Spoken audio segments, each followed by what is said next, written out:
രണ്ടംബോർ കാഴ്ചകളുടെ മുൻ എപ്പിസോഡുകളിൽ നമ്മൾ ഈ അതിമനോഹരമായ കാടിൻ്റെ ഓരോ സോണിലൂടെ നമ്മൾ യാത്ര ചെയ്തു. ഈ ടൈഗർ റിസർവ് വനമേഖലയിലെ ഓരോ കാഴ്ചകളും നമ്മൾ കണ്ടു എന്ന് പറയുന്നതിലും ഉപരിയായി നമ്മൾ അടുത്തറിയുക തന്നെ ഉണ്ടായി. മച്ച്ലി എന്ന ആ കാലഘട്ടത്തിലെ ഏറ്റവും കൂടുതൽ ഫോട്ടോകൾ എടുക്കപ്പെട്ട കടുവയുടെ പിൻതലമുറക്കാരായ തടാകങ്ങളുടെ രാജ്ഞി എന്ന് വിളിക്കപ്പെട്ട ചെറുമകൾ ആരോഹെഡ് കടുവയും അതിൻ്റെ കുട്ടികളായ റിദ്ധിയും സിദ്ധിയും, ഇപ്പോൾ ഏറ്റവും പുതുതായി റിദ്ധിയുടെ കുഞ്ഞുങ്ങളെയൊക്കെ നമ്മൾ കണ്ടുകഴിഞ്ഞു. അതിനൊപ്പം ഈ കാട്ടിലെ മറ്റ് നിരവധി ആൺ പെൺ കടുവകളെയും വൈവിധ്യമാർന്ന വന്യജീവികളെയും പക്ഷികളെയും ഇഴജന്തുക്കളെയും ഒക്കെ നമുക്ക് കാണുവാൻ സാധിച്ചു. ഈ എപ്പിസോഡിൽ ഈ വനത്തിലെ സുൽത്താൻപൂർ മേഖലയിൽ കാണപ്പെടുന്ന ശക്തയായ സൗന്ദര്യമുള്ളതുമായ കടുവ സുൽത്താനയുടെ മലാങ് എന്ന് വിളിപ്പേരുള്ള ടൈഗറിന്റെ ക്ലോസപ്പ് കാഴ്ചകളും കൂടെ കടുവകളുടെ നാടായ രണ്ടംബോറിലെ സോൺ 4 നിന്നുള്ള പ്രകൃതി വന്യജീവി ദൃശ്യങ്ങൾ എന്നിവയുൾപ്പെടെ അതിമനോഹരമായ ദൃശ്യങ്ങൾ ഇവിടെ പങ്കുവയ്ക്കുന്നു.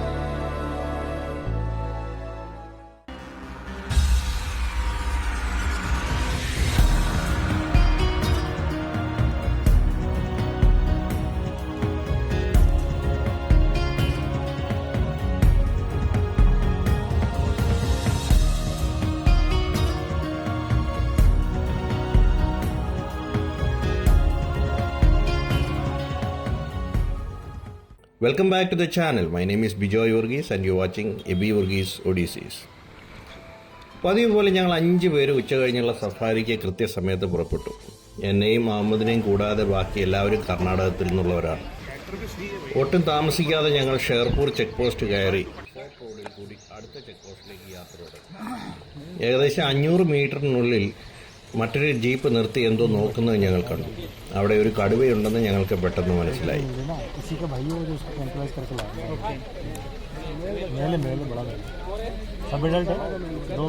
അഹമ്മദ് ഉടൻ തന്നെ അവനെ തിരിച്ചറിഞ്ഞു. സുൽത്താന കടുവയുടെ കപ്പ് മലാങ് എന്ന കടുവയാണെന്ന് പറഞ്ഞു. അവന് ഏകദേശം 3 വയസ്സിനടുത്ത് പ്രായമുണ്ട്. ഇപ്പോൾ പലപ്പോഴും ഈ പ്രദേശത്ത് സ്വതന്ത്രമായി വിഹരിക്കുന്നത് കാണാം.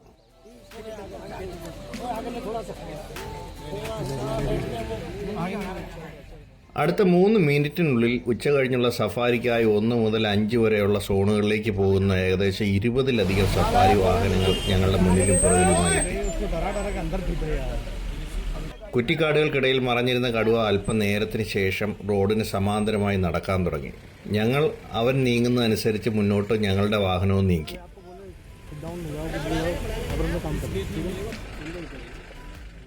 ഏകദേശം 1/2 കിലോമീറ്ററോളം ചെറിയ അവ്യക്തമായ കാഴ്ചകൾ മാത്രമേ ഞങ്ങൾക്ക് കാടിനിടയിൽ കൂടി കടുവയെ കാണാൻ കഴിഞ്ഞുള്ളൂ.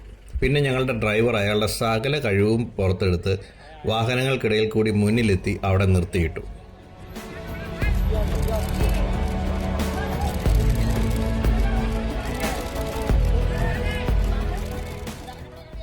ഏറെ സമയത്തിന് ശേഷം ഞങ്ങളുടെ സൈഡിലൂടെ നടന്ന് കടുവ ഇടതൂർന്ന കുറ്റിക്കാട്ടിലേക്ക് നടന്നിറങ്ങി പതിയെ കാഴ്ചയിൽ നിന്ന് അപ്രത്യക്ഷമായി.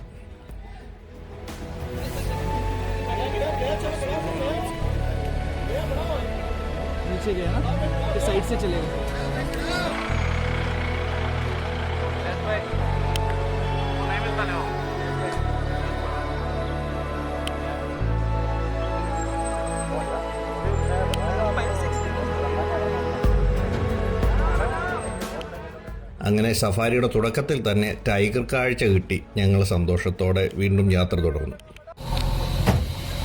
And today we are going to Zone 4.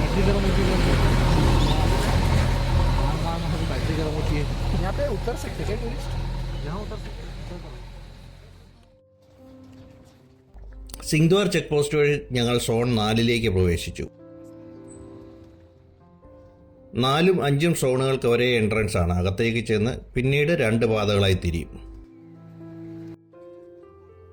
Going straight from here is Zone 5 and now we will turn to Zone 4 towards our right. പൊടി നിറഞ്ഞ കാട്ടുപാതകളിലൂടെ വാഹനം ഓടിച്ച് ഞങ്ങൾ താമസിയാതെ മലിക് തടാകത്തിലെത്തി. അവിടെ 2 തടാകങ്ങൾക്കിടയിലുള്ള അതിമനോഹരമായ ഒരു സ്ഥലത്ത് വണ്ടി നിർത്തി. आगे ले लेते हैं, वो बीच में वो है ना, वो मिल लेंगे। हाँ, वो अच्छा है। ഈ ഭാഗത്ത് രണ്ട് വശങ്ങളിലും തടാകവും അവിടെ എല്ലാം നിരവധി വന്യജീവികളും ജൈവ വൈവിധ്യ കാഴ്ചകളും പച്ചപ്പും ഒക്കെ നിറഞ്ഞു നിൽക്കുന്നു. തടാകത്തിൻ്റെ വലതുവശത്ത് നിരവധി മ്ലാവുകൾ വെള്ളത്തിൽ ശാന്തമായി ജലസസ്യങ്ങൾ ഭക്ഷിച്ചുകൊണ്ടിരിപ്പുണ്ട്. പലതരം ജലപക്ഷികളും അവിടെ ഇരുന്ന് പറന്നു നടക്കുന്നു.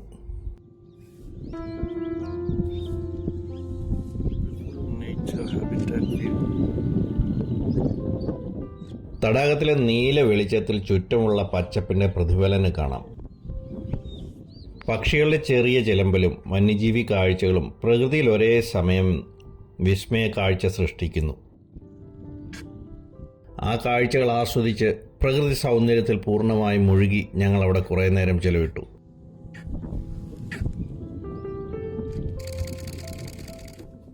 പെട്ടെന്ന് ആ ശാന്തത തകർത്തുകൊണ്ട് വെള്ളത്തിൽ നിന്നിരുന്ന മ്ലാവുകളിൽ ചിലത് വലിയ ശബ്ദത്തിൽ വെള്ളം തെറിപ്പിച്ചുകൊണ്ട് ഭയം നോടാൻ തുടങ്ങി.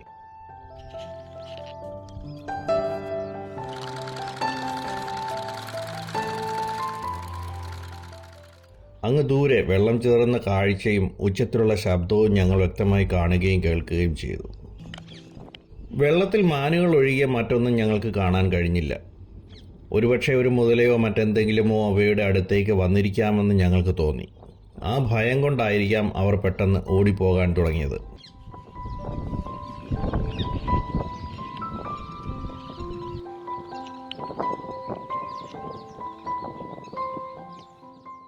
ഐബിസ്, വെള്ളക്കൊക്കുകൾ, മറ്റ് ജലപക്ഷികൾ ഉൾപ്പെടെയുള്ള പറവകൾ പറന്നു നടക്കുകയും അവിടെ ഇരുന്നും അതോടൊപ്പം കാട്ടുപന്നി, പുള്ളിമാൻ, മ്ലാവുകളെല്ലാം നിരവധിയായി അവിടെ നമുക്ക് ദൃശ്യവിരുന്നൊരുക്കി.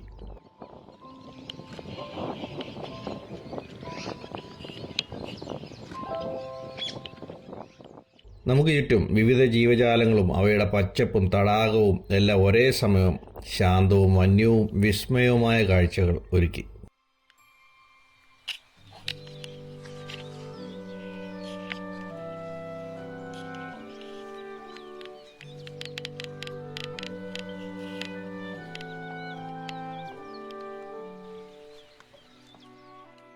നിലത്ത് വിശ്രമിക്കുന്ന ഒരു മ്ലാവ് അതിൻ്റെ മുകളിൽ ഒരു ഓലഞ്ഞാലിക്കിളി ചാടിക്കളിക്കുന്നു.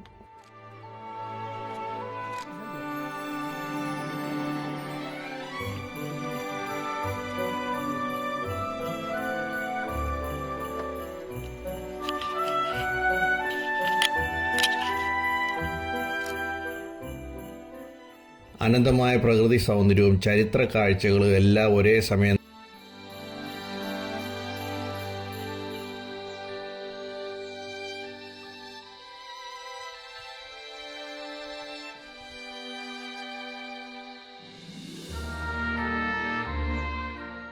നിറഞ്ഞു നിൽക്കുന്ന രണ്ടമ്പോർ പർവ്വത നിരകളിലൂടെയുള്ള യാത്ര നമ്മുടെ മനസ്സിനെ എപ്പോഴും ശാന്തമാക്കുകയും പുതുമ നൽകുകയും ചെയ്യുന്ന ഒരു മാന്ത്രിക അനുഭവമാണ്.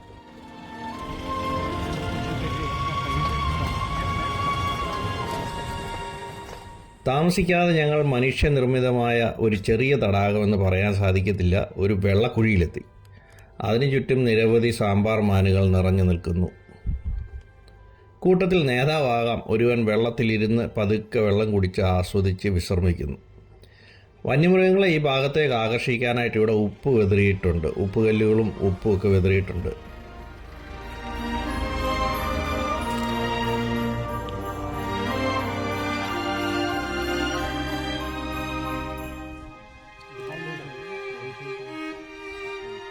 നമുക്കേത്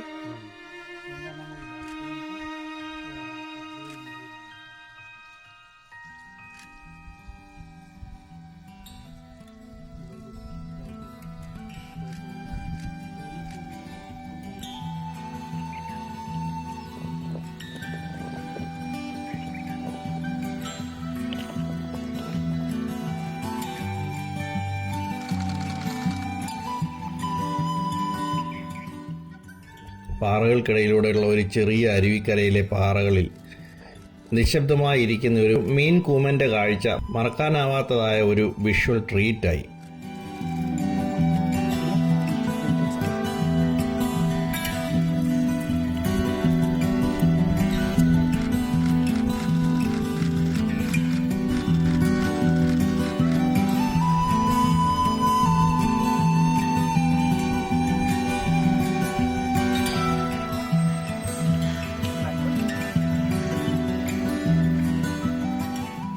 കുറച്ചു നേരത്തിന് ശേഷം അവൻ താഴെ പറന്നിറങ്ങിയിട്ട് പിന്നെ വീണ്ടും മരച്ചില്ലയിലേക്ക് പറന്നു കയറി.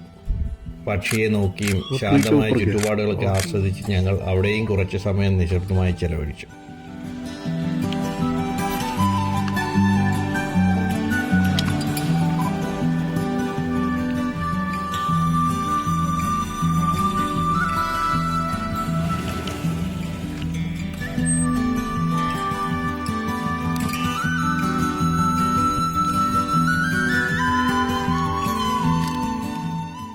അടുത്തതായി കാട്ടിൽ ഒരു കൂട്ടം ചാര നിറത്തിലുള്ള കൗതാരി എന്ന് വിളിക്കുന്ന ഗ്രേ ഫ്രാങ്കോളിനുകളെ ഞങ്ങൾ കണ്ടു.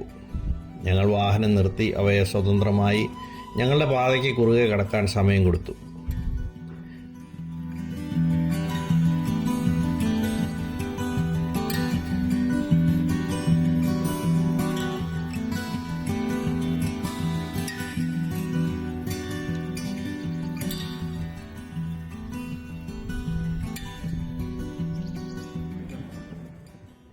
വീണ്ടും ഞങ്ങളുടെ ജീപ്പ് രൺതംബോറിലെ വനത്തിലെ ഓഫ് റോഡ് മേഖലകളിലൂടെ യാത്ര ചെയ്തു. മഴക്കാലത്ത് ശക്തമായ വെള്ളത്തിൻ്റെ കുത്തൊഴുക്കുള്ളതിനാൽ ഈ ശാന്തമായ സ്ഥലങ്ങൾ അത്യന്തം അപകടം പിടിച്ചതായി തീരും. മൺസൂണിൽ ഏകദേശം 3 മാസം ഇവിടം അടച്ചിടുന്നതിൻ്റെ പ്രധാന കാരണവും അതുതന്നെയാണ്.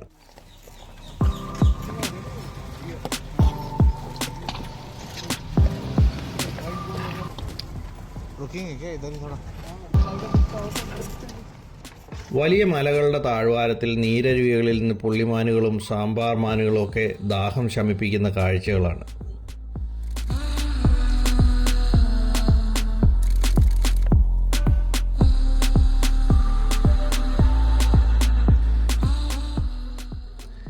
പിന്നെ ഞങ്ങൾ ഈ റേഞ്ചിലെ ഫോറസ്റ്റ് ഓഫീസായ നക്ക ലക്കാർഡയിൽ കുറച്ചു നേരം തങ്ങി. അവിടെ ഒരു ചെറിയ വാഷ്റൂം സൗകര്യവും ഉണ്ട്.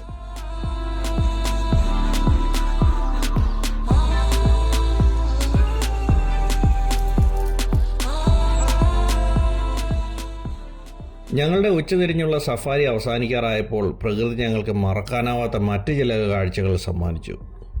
മാനുകളുടെയും മ്ലാവുകളുടെയും ഹനുമാൻ ലങ്കൂർ എന്ന് പറയുന്ന നമ്മുടെ ഗ്രേ ലങ്കൂറുകളുടെയൊക്കെ വലിയൊരു കൂട്ടം നിലത്തുകൂടി നടക്കുന്ന ഒരു വിസ്താരമായ ആവാസ വ്യവസ്ഥ നിറഞ്ഞു നിൽക്കുന്ന ഭാഗത്തേക്ക് ഞങ്ങളെത്തി. കുരങ്ങന്മാർ മറ്റു വന്യമൃഗങ്ങളൊന്നും അവിടെ ഇല്ല എന്ന് ഉറപ്പിച്ച് നിലത്ത് വിലസുകയാണ്. മാനുകളുടെയും കുരങ്ങന്മാരുടെയും നിരവധി കൊച്ചു കുഞ്ഞുങ്ങൾ അവരുടെ അമ്മമാരുടെ കൂടെ. അമ്മ കുരങ്ങുകൾ അവരുടെ കുഞ്ഞുങ്ങളെ മരക്കൊമ്പുകൾക്കിടയിൽ കൂടെ തൂങ്ങി നടക്കാൻ ശ്രദ്ധാപൂർവം പരിശീലിപ്പിക്കുന്ന കാഴ്ചയെ ഞങ്ങൾ നിശബ്ദമായി കണ്ടു. ചിലപ്പോൾ കുഞ്ഞുങ്ങൾ വഴുതി വീഴുന്നുണ്ട്, പക്ഷേ സുരക്ഷിതമായി നിലത്ത് നിന്ന് എണീറ്റ് വീണ്ടും അവ പഠനം തുടരുന്നു.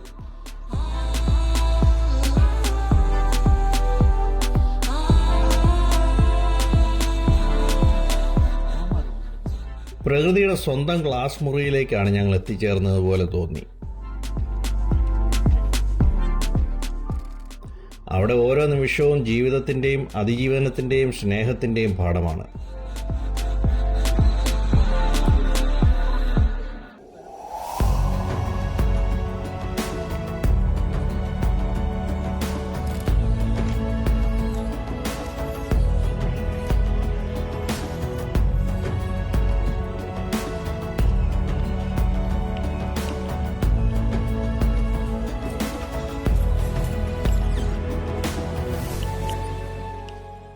ഈ സഫാരിയിലെ കാഴ്ചകളും അനുഭവങ്ങളും നിങ്ങൾ ആസ്വദിച്ചെങ്കിൽ ദയവായി വീഡിയോ ലൈക്ക് ചെയ്ത് നേച്ചർ, ട്രാവൽ ആൻഡ് ട്രെയിൻ വ്ലോഗുകൾക്കായി ചാനൽ സബ്സ്ക്രൈബ് ചെയ്യാനും മറക്കരുതേ. നിങ്ങളുടെ അഭിപ്രായങ്ങൾ കമൻറ്റുകളായി അറിയിക്കുമല്ലോ. Until we meet again with another amazing journey, this is Bijoy signing off. Thank you and bye.